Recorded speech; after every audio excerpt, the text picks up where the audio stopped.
The boycott is real. Canadians are walking away from the United States in record numbers, whether in how they travel, how they shop, or where they invest their pride. And here's the kicker. U.S. officials like Ambassador Pete Orris say they're disappointed. Well, good for him, because this isn't disappointment for Canada. It's independence. After Trump's trade war and repeated attacks on Canadian sovereignty, Canadians have finally had enough. They're standing up for themselves. They're standing up for Canada. And now the numbers prove it. This is exactly the shift Prime Minister Mark Carney has been pushing for, diversifying Canada's economy, ending reliance on the United States, and building a future where Canadian strength is defined by Canadians, not dictated by Washington. Young Canadians are heading to Mexico City instead of Miami.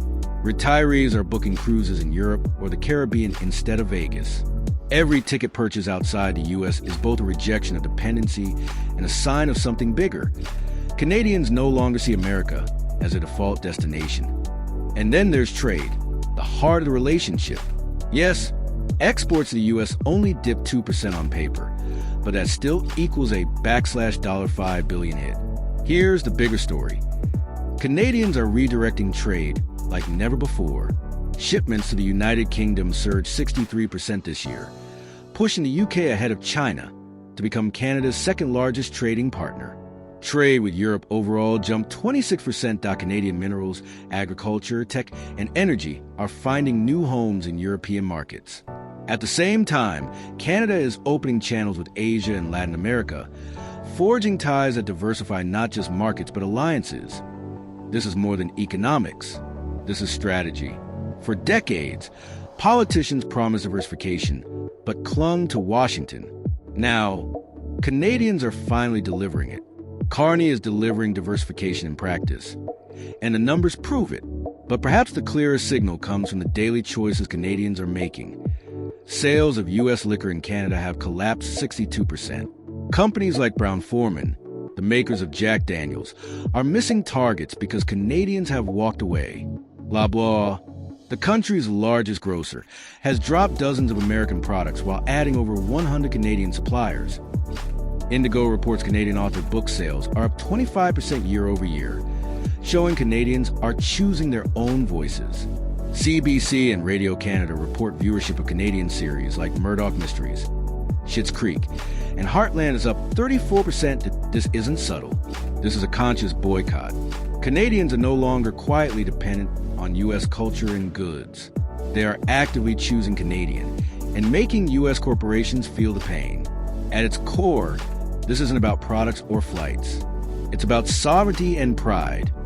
When Huxer complains that Canadians aren't passionate about the relationship, he's missing the point. Canadians are passionate about no longer being treated as second class. They remember Trump's tariffs. They remember when Washington mocked Canada's sovereignty. They remember being called the governor of the 51st state. And they responded in the most powerful way possible, by saying no more. This boycott isn't just economic. It's emotional. It's cultural. It's national. All of this falls perfectly in line with Mark Carney's long-term vision. From the day he took office, Carney made it clear Canada could not remain tied at the hip to an unstable America. He called for diversifying trade, building ties with Mexico, strengthening partnerships with Europe, and opening doors to Asia. He argued Canada needed to invest at home, in the military infrastructure and innovation, so no American president could ever hold our economy hostage. Its strategy, Canadians and their government moving in the same direction toward true independence. Carney didn't start this boycott, but he created the conditions for it to succeed, and Canadians are proving him right. For Washington, this is a nightmare scenario.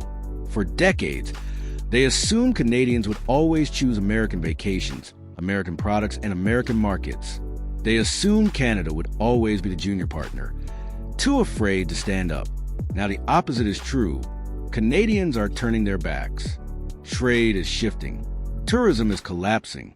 American corporations are losing millions. Hoekstra says he's disappointed. Trump fumes about sovereignty. But the truth is simple. This isn't Canada's loss. It's America's. Zoom out and the picture is clear. This isn't just about a trade war. It's about a rebalancing of power. It's about Canada redefining itself. By boycotting U.S. products and destinations, Canadians are sending a clear message. Our identity, our pride, our sovereignty come first. By embracing Canadian culture and expanding trade globally, Canada is proving it doesn't need to lean on the United States.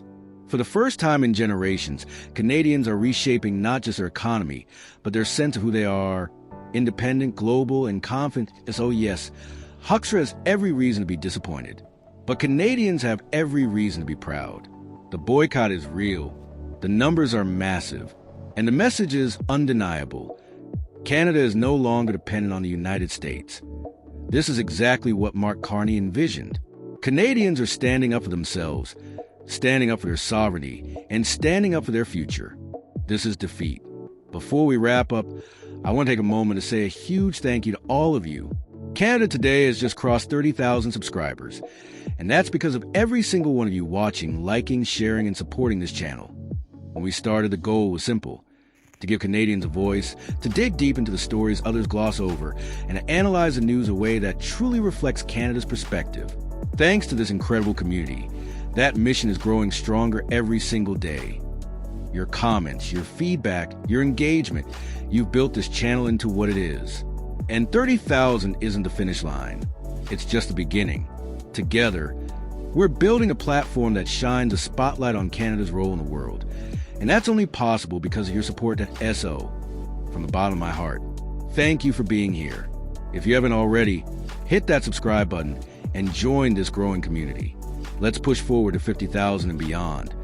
Because Canada's story deserves to be told. And together, we're the ones telling it.